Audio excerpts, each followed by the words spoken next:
প্রিয় দর্শক, স্বাগত জানাচ্ছি চ্যানেল 24 এর ব্যবসা বাণিজ্য বিষয়ক সাপ্তাহিক অনুষ্ঠান intelligence business times, cosponsor NRB Islamic life insurance limited, powered by Era Infotech limited. আমি ইপসিতা জামান থাকবো পুরো অনুষ্ঠান জুড়ে। দর্শক, গেল সপ্তাহে ব্যবসা অঙ্গনে ঘটে যাওয়া বিভিন্ন ইভেন্টসের খোঁজ খবর নিয়ে সাজিয়েছি আমাদের আজকের আয়োজন। জোর করে আমদানি কমানোর প্রভাব স্পষ্ট হয়েছে জিডিপি প্রবৃদ্ধিতে। পরিসংখ্যান ব্যুরোর হিসাবে চলতি অর্থবছর শেষে যা দাঁড়াতে পারে 5.82%, যেখানে সবচেয়ে বেশি খারাপ অবস্থায় শিল্প খাত। অন্যদিকে সুখবর নেই কৃষিতেও, আর টাকার ধারাবাহিক অবমূল্যায়নে একরকম স্থির হয়ে আছে মাথাপিছু আয়। ইকবাল আহসানের প্রতিবেদন। দেশের অর্থনৈতিক কর্মকাণ্ড সচল রাখছে এমন অসংখ্য শিল্প কারখানা, যার মূলে দেশি কিংবা বিদেশি বিনিয়োগ। কিন্তু এই সূচক একরকম স্থির গেল কয়েক বছর ধরেই, যেই ধারাবাহিকতা রয়ে গেছে চলতি অর্থ বছরও। অন্যদিকে জোর করে আমদানি নিয়ন্ত্রণ করায় চলতি অর্থ বছরের প্রথম ৮ মাসে কেবল মূলধনী যন্ত্রপাতি কম এসেছে 25%। একই অবস্থা ছিল শিল্পের কাঁচামাল আমদানিতেও। আর এমন সিদ্ধান্তের নেতিবাচক প্রভাব স্পষ্ট হয়েছে শিল্প খাতের প্রবৃদ্ধিতে। পরিসংখ্যান ব্যুরোর হিসেবে বছর ব্যবধানে যা প্রায় 2.25 পয়েন্ট কমে হয়েছে 6.5-এর কিছু বেশি। আত্মরক্ষামূলক একটা অন্যতম পদক্ষেপ ছিল যে করা, রিজার্ভের পতন ঠেকাবার জন্য আমদানিকে একেবারেই নিরুৎসাহিত করা। তার কিন্তু প্রভাব প্রবৃদ্ধির উপর পড়ছে এবং পড়েছে। এর মধ্যেও কিন্তু এই অপচয়মূলক বা আমি যেটা বলবো যে ব্যয়ের অদক্ষতা, মানে এক্সপেন্ডিচার ইনএফিশিয়েন্সি, আমরা যে অর্থনৈতিক ব্যয় যেগুলো করি তার দক্ষতার বলে অদক্ষতায় আমরা বেশি দেখিয়েছি। বিবিএসের হিসাব অনুযায়ী এ নিয়ে টানা 2 বছর সার্বিক প্রবৃদ্ধি হল 6%-এর নিচে, অথচ করোনার পরও তা উঠেছিল 7%-এর উপরে। তবে চলতি অর্থ বছর এই হার কমার আরেক বড় কারণ কৃষি খাতে প্রবৃদ্ধি কমে যাওয়া। প্রবৃদ্ধির বাইরে দুশ্চিন্তা বাড়ছে মাথাপিছু আয় নিয়েও। বছর তিনেক আগে বড় উল্লম্ফনের পর মার্কিন ডলারে তা একরকম স্থির গেল 3 বছর ধরে। এর পেছনে বড় কারণ টাকার দরের ধারাবাহিক পতন। অন্যদিকে একই কারণে মোট জিডিপিও রয়ে গেছে 459 বিলিয়ন ডলারে। যে বিনিয়োগগুলোকে আমরা আশা করছি সরকারি বিনিয়োগের সাথে সমান্তরালভাবে, কারণ সরকার 1 টাকা বিনিয়োগ করলে প্রাইভেট সেক্টর 4 টাকা বিনিয়োগ করে আমাদের দেশে। সুতরাং সেখানে তাদের জন্য এই যে বিনিয়োগ, এই বিনিয়োগগুলো সহায়ক হচ্ছে কিনা সেই বিষয়গুলোকে নিশ্চিত করাটাই হলো এবার মূল একটা উদ্দেশ্য হওয়া উচিত বলে আমার মনে হয়। চলতি অর্থবছর শেষে প্রবৃদ্ধির সংশোধিত লক্ষ্যমাত্রা ছিল 6.5%। ইকবাল আহসান, চ্যানেল 24, ঢাকা। আর্থিক সংকটে থাকা সরকার বাধ্য হয়েছে বার্ষিক উন্নয়ন কর্মসূচিতে লাগাম টানতে। 2024-25 অর্থ বছরের জন্য ঘোষিত এডিপিতে বরাদ্দ বেড়েছে মাত্র 2,000 কোটি টাকা, যা গেল কয়েক বছরের তুলনায় কম। বিশ্লেষকরা বলছেন চলমান অর্থনৈতিক বাস্তবতাই ফুটে উঠেছে এডিপিতে। তাই বরাদ্দকৃত অর্থ খরচে ব্যর্থ হওয়া শিক্ষা, স্বাস্থ্যের মতো খাতে তদারকি বাড়ানোর তাগিদ দিয়েছেন তারা। রাকিব আল জাবেদের প্রতিবেদন। গেল 1.5 দশকে দেশে বিস্তৃত হয়েছে অর্থনৈতিক কর্মকাণ্ড। কেন্দ্র থেকে প্রান্ত নেওয়া হয়েছে প্রায় 2000 উন্নয়ন প্রকল্প, কিন্তু সেই হারে শক্ত হয়নি অর্থনীতির ভিত। তাই ব্যয় সংকোচনের নীতিতে কৌশলী সরকার, যার ছাপ আসছে বছরের এডিপিতেও। চলতি অর্থবছরের তুলনায় যার আকার বেড়েছে মাত্র 2000 কোটি টাকা। রাজনৈতিক নানা প্রতিশ্রুতি থাকলেও প্রকল্প নেওয়া হচ্ছে আর্থিক সক্ষমতা বিবেচনায়। রাশ টানা হয়েছে মেগা প্রকল্পের কাজেও। সবচেয়ে বেশি 26% বরাদ্দ দেয়া হয়েছে পরিবহন ও যোগাযোগ খাতে, যেখানে আমলে নেওয়া হয়েছে পাইপলাইনে থাকা বেশ কয়েকটি মেগা প্রকল্পের বিবেচনায়। এরপরই আছে বিদ্যুৎ, জ্বালানি, শিক্ষা ও স্বাস্থ্যের মতো খাতগুলো, যদিও বরাবরই প্রশ্ন বাস্তবায়ন দক্ষতা নিয়ে। পুরো এডিপিটাই তো আমাদের নিজস্ব অথবা বৈদেশিক ঋণ নিয়ে আমরা করছি, তাহলে ঋণের একটা চাপ আছে। সুতরাং যদি রিটার্নটা ঠিকমতো সময় মতো না আসে, আমার প্রাক্কলিত মাত্রা অনুযায়ী না আসে, তাহলে তো এটা একটা বড় ধরনের সমস্যা আমরা পরবর্তীতে পড়ে যাব। এখন যেহেতু আমাদের একটা অর্থনৈতিক সমস্যা রয়েছে, চাপ রয়েছে, কেউ কেউ বলেন সংকট আছে, এখন এই সুযোগে যদি আমরা মানে এই জায়গাতে খরচের বিষয়গুলো পুনর্বিবেচনা করি, কিভাবে খরচ আর কমানো যায় সেই বিষয়গুলো যদি আমরা চিহ্নিত করতে পারি, তাহলে আমি মনে করি যে সেটা একটা বড় কাজ হবে। আইএমইডির হিসাব বলছে চলতি অর্থবছরে সর্বাধিক ৬৫% অর্থ খরচ করতে পেরেছে বিদ্যুৎ বিভাগ। বরাদ্দের অর্ধেক খরচ করতে পেরেছে স্থানীয় সরকার, সেতু, সড়ক পরিবহন ও মহাসড়ক বিভাগ। যদিও তালিকায় বেশ পিছিয়ে রয়েছে স্বাস্থ্য শিক্ষার মতো জনগুরুত্বপূর্ণ খাতগুলো। তাই প্রকল্প বাস্তবায়নে ব্যর্থতায় জড়িতদের জবাবদিহিতার আওতায় আনার আহ্বান এই অর্থনীতিবিদের। যে চ্যালেঞ্জটা হবে সেটা হলো যে এই যে বিনিয়োগটা আমরা করব, এই বিনিয়োগটা নিয়ে তো অনেক ধরনের প্রশ্ন থাকে আমাদের আইএমইডি প্ল্যানিং কমিশনে। তাদের বিভিন্ন রিপোর্টে বলা হচ্ছে যে এটা 1.5 গুণের মতো সময় লাগে, এটা রিভাইজ করা হয়। বাস্তবায়নের দিক থেকে সাশ্রয়ী হওয়া এবং সময় মতো বাস্তবায়ন করা, এই তাগিদটা কিন্তু এখন আরও অনেক বেড়ে যাবে। যারা একবার ভাগ নিয়ে অভ্যস্ত তারা তো ভাগই নিবে, তাদের তো সে ভাগ নেওয়া বন্ধ করবে না। সেটার জন্য কোনো সরকারের কোনো বড় প্রচেষ্টা তো আমরা দেখছি না, কোনো ভিজিলেন্স টিম তো দেখছি না যেটা তাদেরকে সতর্ক করবে। আইএমইডির তথ্য বলছে চলতি অর্থবছরের এপ্রিল পর্যন্ত এডিপি বাস্তবায়িত হয়েছে 49%। রাকিব আল জাবেদ, চ্যানেল 24, ঢাকা।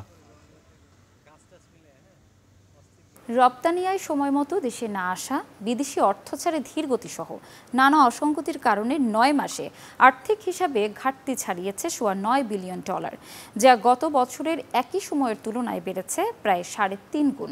বিশ্লেষকরা বলছেন আর্থিক ঘাটতির এমন প্রবণতা অব্যাহত থাকলে তা চাপ বাড়াতে পারে বৈদেশিক মুদ্রার মজুদে। মাসুম মিয়ার প্রতিবেদন। আন্তর্জাতিক সম্পদ বা অর্থের কমা বাড়ার পরিমাপক দেশের আর্থিক হিসাব, অর্থাৎ খরচের তুলনায় আয় বাড়লে কমে আসে ঘাটতি, আর বিপরীতে বাড়বে। সম্প্রতি বিদেশি ঋণ ছাড় কমে যাওয়া, ঋণ পরিশোধ বৃদ্ধি পাওয়া এবং কাঙ্ক্ষিত বিদেশি বিনিয়োগ না হওয়ায় দেশের আর্থিক হিসাবে ঘাটতি বেড়েছে অস্বাভাবিক হারে। বাংলাদেশ ব্যাংকের পরিসংখ্যান বলছে চলতি অর্থবছরের জুলাই-মার্চ প্রান্তিকে দেশের আর্থিক হিসাবে ঘাটতি দাঁড়িয়েছে $925 কোটি। গেল অর্থবছরের একই সময় ছিল $292 কোটি। তবে এই সময় নেতিবাচক ধারা থেকে ইতিবাচক হয়েছে চলতি হিসাবে। বিশ্লেষকরা বলছেন রপ্তানি আয় সময় মতো দেশে আনতে না পারায় এই ঘাটতির বড় কারণ। আপনাকে নির্ভরভাবে ব্যাপারগুলোকে দেখতে হবে, তাই না? আর্থিক হিসাবে ঘাটতির পিছনে মূল কারণ কি? আমাদের এক্সপোর্ট আর্নিং ফিরে আসে না। আপনি এটাকে অ্যাড্রেস করবেন না, চুপচাপ থাকবেন, তাদেরকে যা খুশি তাই করতে দেবেন, আর্থিক হিসাবে ঘাটতি বাড়বে। দেখে শুনে তো মনে হচ্ছে যে গভর্নমেন্টও জিম্মি হয়ে গেছে তাদের কাছে, ওরা যা খুশি তাই করতে। ফাইন্যান্সিয়াল অ্যাকাউন্টে যেখানে আমাদের কোনো সময় সমস্যা ছিল না, এখন দেখা যাচ্ছে যেটা নিয়ন্ত্রণের বাইরে চলে যাচ্ছে, অনেক বেশি হচ্ছে, যে কারণে despite improvement in current account balance somewhat at a cost of low investment and low growth, অন্যদিকে আমার ফাইন্যান্সিয়াল অ্যাকাউন্টে আমাকে মার খেতে হচ্ছে। দেশের আর্থিক হিসাবের এমন ঘাটতিতে অর্থনীতি কঠিন সময় পার করছে বলে মন্তব্য করেন এই অর্থনীতিবিদ। তার মতে পরিস্থিতি উন্নয়নে বিদেশি বিনিয়োগ বাড়ানো সহ মনোযোগ দিতে হবে দাতা সংস্থাগুলোর অর্থ ছাড়ে। এটা একটা ম্যাক্রো চাপ আমাদের উপরে আছে, এতে কোনো সন্দেহ নেই, এবং বিশেষ করে যেখানে আপনার ধরেন এটার সেকেন্ড রাউন্ড ইম্প্যাক্টটা গিয়ে আরও ইকোনমির উপরে ডিস্ট্রেস ক্রিয়েট করছে। কারণ আপনার যখন এক্সচেঞ্জে ডেপ্রিসিয়েট হচ্ছে, আপনার জিনিসপত্রের দাম বেড়ে যাচ্ছে, এক্সচেঞ্জে ডেপ্রিসিয়েট করার কারণে import of capital machinery, raw materials কম হচ্ছে, আপনার গ্রোথকে এফেক্ট করছে। আর্থিক হিসেবে ঘাটতি বাড়ায় চাপ বাড়ছে দেশের বৈদেশিক মুদ্রার রিজার্ভে। এক্ষেত্রে কাজে আসছে না কেন্দ্রীয় ব্যাংকের কোনো উদ্যোগেই। বর্তমানে খরচযোগ্য বৈদেশিক মুদ্রার রিজার্ভ নেমেছে 13 বিলিয়নের ঘরে। মাসুম মিয়া, চ্যানেল 24, ঢাকা। নানা লুকোচুরির পর অবশেষে ডিসি ইউএনওদের জন্য বিলাসবহুল মিৎসুবিশি পাজেরো স্পোর্টস কার কেনার অনুমোদন দিল সরকার। প্রতিটির দাম 1,46 লাখ টাকা। আর্থিক টানাপোড়েনের এই সময়ে এমন উদ্যোগকে বিলাসী বলছেন বিশ্লেষকরা। ইমদাদ হকের রিপোর্ট। চলমান আর্থিক সংকটে সরকারি দপ্তরে গাড়ি কেনা বন্ধের নির্দেশনা জারি আছে 3 বছর ধরেই, কিন্তু তা উপেক্ষা করে বসে জনপ্রশাসন মন্ত্রণালয়। গেল বছরের জুলাইয়ে আবদার করে বসে ডিসি ইউএনওদের জন্য বিলাসবহুল মিৎসুবিশি পাজেরো স্পোর্টস কার কেনার। তবে তা নাকচ হয়ে যায় ডলার সংকট সহ আর্থিক সক্ষমতার অভাবে। কিন্তু থেমে থাকেনি জনপ্রশাসন মন্ত্রণালয়। দফায় দফায় চিঠি চালাচালি করে অর্থ মন্ত্রণালয়ের সাথে। গেল 15 মে বেশ গোপনীয়তার সাথে এজেন্ডাভুক্ত না করে আবারও উপস্থাপন করা হয় সরকারি ক্রয় সংক্রান্ত মন্ত্রিসভা কমিটিতে। মেলে 261টি গাড়ি কেনার অনুমোদনও, যেখানে প্রতিটি গাড়ির দাম ধরা হয় প্রায় 1.5 কোটি টাকা। সব মিলিয়ে সরকারকে এ খাতে গুনতে হবে প্রায় 382 কোটি। অনেকগুলা দেখা যায় যে পথে যাওয়ার কথা সেটা বলে তারপরে কাজগুলো হয় ঠিক সেই মতো হয় না। এবার যেহেতু বাজেটও কাটছাট করা হচ্ছে, সরকারি ব্যয়ও যেগুলো খুবই প্রয়োজনীয় না সেগুলো করা হচ্ছে না, এরকম অবস্থায় তো কিছুটা নির্বাচিত হওয়া প্রয়োজন বলে মনে হয় আর কি। জনপ্রশাসন মন্ত্রণালয়ের যুক্তি, জেলা উপজেলা পর্যায়ে নির্বাচন এবং ভ্রাম্যমাণ আদালত পরিচালনা সহ নানা কাজে দরকার মানসম্মত গাড়ি। কেননা মাঠ প্রশাসনে বেশিরভাগ গাড়ির আয়ুষ্কাল পেরিয়েছে 12 বছর। প্রকল্পের গাড়ি আসে না, পড়ে থাকে, ঘাসের নিচে চলে যায়, ওই গাড়ি বাঁচিয়ে ওকে দিতে হবে, অত সরলে এটা হবে না। যার যা পাওনা তাকে সরাসরি অনুমোদন দিয়ে ওকে দিয়ে দেওয়া উচিত। আনফর্চুনেটলি এইটা করতে গিয়েও অনুমোদন দেয়, কিন্তু অর্থ আসে আরেক জায়গা থেকে, অর্থ বলে অনুমোদন দিচ্ছেন ভালো, টাকা নাই, তো কী করতে পারবেন? সরাসরি ক্রয় পদ্ধতিতে সরকারি প্রতিষ্ঠান প্রগতি থেকে কেনা হবে এসব গাড়ি। 12 বছর পর হলে গাড়ি পরিবর্তন করতে পারি। আমাদের গাড়িগুলোর বয়স 17 বছর হয়ে গেছে অলরেডি। হ্যাঁ, এইগুলো খুব ডিফিকাল্ট হচ্ছে তাদেরকে পুরোনো গাড়িগুলো নিয়ে। গাড়িগুলো কোনো বিলাসিতা বা অন্য কিছু না, আমাদের প্রয়োজনে এই গাড়িগুলোই আমরা সিলেক্ট করেছি, কারণ এই গাড়িগুলো আমাদের আগের গাড়ির চাইতে এটা বেশ মজবুত গাড়ি, এই গাড়িগুলো অনেকদিন চলবে। দাপ্তরিক সব প্রক্রিয়া শেষে গাড়ি কিনতে এখন আর কোনো বাধা নেই জনপ্রশাসন মন্ত্রণালয়ের। আর্থিক টানাপোড়েনের এই সময়ে যখন আসছে বছরের বাজেটে সবচেয়ে বেশি গুরুত্ব দেওয়া হচ্ছে ব্যয় সংকোচন নীতিকে, তখন আমলাদের জন্য একসাথে এতগুলো গাড়ি কেনার এই উদ্যোগ বিলাসিতা কিনা সেই প্রশ্নই আসছে ঘুরে ফিরে। Imdad Haque, channel 24, Dhaka. Era Infotech limited একটি অত্যাধুনিক human resource information system software প্রদানের মাধ্যমে পরিচালন দক্ষতা বাড়ানোর লক্ষ্যে স্ট্যান্ডার্ড ব্যাংক পিএলসি এর প্রযুক্তিগত অংশীদার হয়েছে। এই উপলক্ষে 23শে মে স্ট্যান্ডার্ড ব্যাংক পিএলসি এর সদর দপ্তরে একটি চুক্তি স্বাক্ষর অনুষ্ঠান আয়োজিত হয়। উক্ত অনুষ্ঠানে ইরা ইনফোটেক লিমিটেডের পক্ষে প্রতিনিধিত্ব করেন chief executive officer Mohammad Abdul Mabud, chief technology officer Tauhidul Haque, head of enterprise solution Taufiq Mohammad Abdus Sattar. Standard Bank PLC এর পক্ষে প্রতিনিধিত্ব করেন ভারপ্রাপ্ত ম্যানেজিং ডিরেক্টর ও chief executive officer Mohammad Mohan Mia, deputy managing director Mohammad Siddiqur Rahman, executive vice president Sufi Tofail Ahmed ও চিফ ইনফরমেশন টেকনোলজি অফিসার সহ আরও অনেকে। প্রতিষ্ঠার পর থেকে গত 2 যুগে বাংলাদেশে সফলতার সঙ্গে বীমা সেবা দিয়ে যাচ্ছে প্রগতি লাইফ ইন্স্যুরেন্স লিমিটেড। প্রতিষ্ঠানটির স্বাস্থ্য বীমা, শিক্ষা, পেনশন, হজ ও মাসিক সঞ্চয় বীমা পরিকল্পনাগুলো দেশের কোটি মানুষের আস্থা অর্জনে সক্ষম হচ্ছে।